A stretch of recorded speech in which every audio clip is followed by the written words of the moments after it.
이번 시간에는 우리 스크립트 언어의 장단점에 대해서 같이 한번 살펴보도록 하겠습니다. 자, 우리가 특정 언어를 가지고 이제 프로그램 코드를 이제 작성을 했습니다. 작성하고 나서 번역하는 방법을 보게 되면 이제 컴파일러라는 게 이제 번역하는 방법이 있고, 그다음에 이제 인터프리터가 번역하는 방법이 있고, 이렇게 두 가지가 있어요. 자, 컴파일러하고 인터프리터는 똑같이 이제 고급 언어를 번역하긴 하는데, 그때 이제 번역하는 방식이 컴파일러라는 방식이 있고 인터프리터 방식이 있고 이렇게 두 가지가 있다는 겁니다. 컴파일러라는 아이는 이제 번역을 할 때 어떻게 하냐? 우리가 만약에 코드를 쭉 작성을 했습니다. 쭉 작성하게 되면 이 컴파일러는 이 모든 코드들을 전부 다 한꺼번에 기억해서 한꺼번에 번역을 해요. 한꺼번에 번역을 해서 그 처리 결과를 기계요. 이 기계어를 다른 말로 목적 프로그램이라고 하거든요. 이 목적 프로그램이라는 거를 생성을 합니다.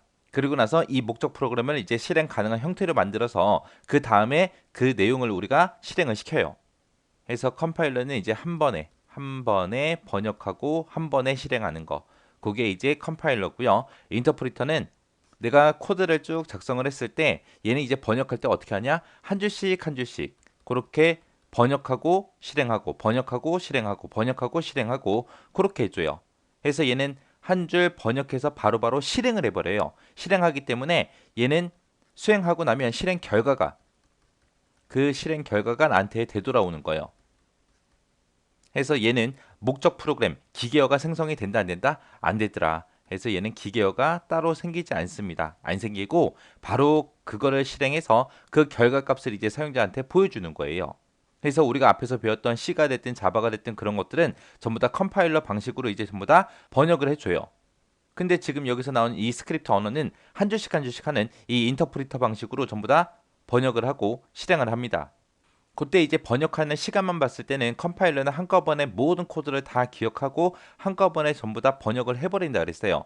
그래서 한꺼번에 다 해버리기 때문에 번역하는 데 시간이 오래 걸립니다. 근데 인터프리터는 한 줄씩 처리한다 그랬죠. 그래서 한 줄 읽어서 한 줄 번역하고 바로 실행해버려요. 또 한 줄 읽어서 바로 실행하고 한 줄씩만 하기 때문에 컴파일러보다는 번역하는 속도가 빠르겠죠. 얘는 한 줄만 번역하면 되니까.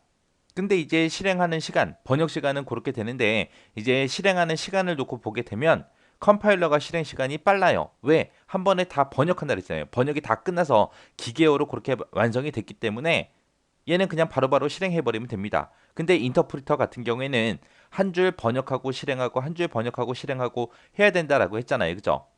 그래서 얘는 별도의 기계어가 없기 때문에 내가 만약에 특정 한 줄, 코드 한 줄을 내가 실행하겠다라고 하게 되면 이 인터프리터는 코드를 한 줄 읽어서 그거를 해석하고 실행을 하기 때문에 컴파일러보다는 실행 속도가 느려요. 그리고 이제 번역을 하다가 이제 중간에 코드에서 만약에 오류가 생겼어요. 컴파일러 같은 경우에는 이제 중간에 오류가 생겼을 때 이 컴파일러가 쭉 번역하다가 중간에 오류가 생기면 오류가 생겼다라고 알려주거든요. 그러면 그 코드를 전부 다 사용자가 보고 거기서 이제 오류를 찾아내야 돼요. 근데 인터프리터는 한 줄 번역하고 실행하고 한 줄 번역하고 실행하고 한다 그랬어요. 그래서 만약에 오류가 발생해도 어디서 오류가 발생했는지 바로바로 찾을 수 있습니다. 인터프리터가 이제 실행하는 속도가 느리다 그랬는데 이거를 왜 우리가 사용을 하냐? 생각을 해보세요. 우리 홈페이지에 한 페이지가 있을 때 이쪽에 보게 되면 이제 뭐 로그인하는 데가 있고 이쪽에 무슨 회원가입 같은 거 하는 것도 있고 그다음에 이쪽에 뭐 글을 쓸 수 있는 그런 게시판 같은 것도 있고 여러 가지가 있잖아요. 그죠? 우리가 특정 홈페이지에 들어갔을 때 들어가자마자 이 페이지에 있는 모든 것들을 다 사용하는 게 아니잖아요. 해서 이 버튼 눌렀을 때는 어떻게 해라. 여기서 이 버튼 눌렀을 때는 어떻게 해라. 여기서 이걸 선택했을 때는 어떻게 해라라고 그렇게 이제 스크립트 언어로 만들어 놓고 이제 사용자가 누를 때마다 그 스크립트, 해당하는 그 스크립트만 실행되게 만들어 주는 거예요. 다른 것들은 쓰지도 않는데 굳이 번역할 필요는 없잖아요. 그죠? 그래서 우리는 특정 홈페이지가 있을 때 거기서 이제 특정 기능들만 사용을 하기 때문에 조금씩만 번역하고 실행해서 사용하면 되더라. 자, 이제 장단점 좀 보자고요. 얘는 이제 번역하는 방식이 인터프리터 방식으로 이제 번역을 해준다고 했습니다. 해서 컴파일 없이 바로바로 실행되므로 그 결과를 바로바로 확인할 수 있습니다. 그리고 배우기가 쉽고요. 코딩하기가 쉬워요.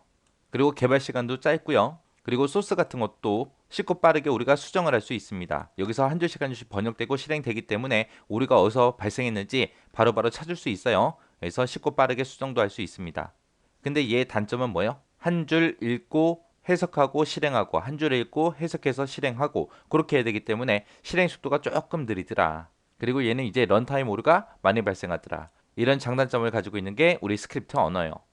그래서 스크립트 언어의 장점과 단점 그리고 번역하는 요 방식 구분하셔야 돼요. 우리 자바하고 C는 컴파일러 방식이고요. 이 스크립트 언어는 전부 다 인터프리터 방식입니다.